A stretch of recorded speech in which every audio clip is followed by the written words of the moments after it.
Hi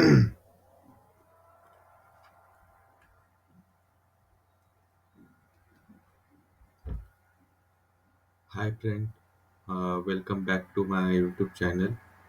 Today we will run how to pause Windows update.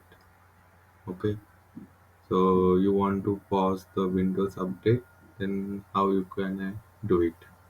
So for that, here left side you can see the search bar. Here type for the updates. Here you see the check for updates option. Windows update which come under setting. So there is one another way also.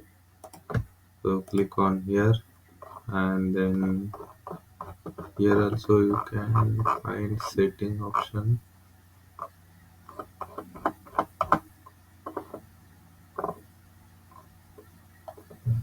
Here you can see the apps, and here you can see the setting option. From here you can click on system.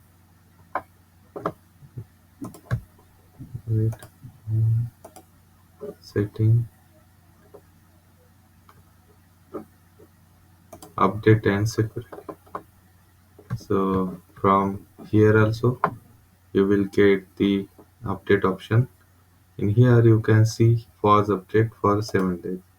When you click on it, so update gets paused for 7 days. If you want to resume it, then click on resume updates. In this way you can pause and resume Windows update. Thanks for watching. Please subscribe my channel.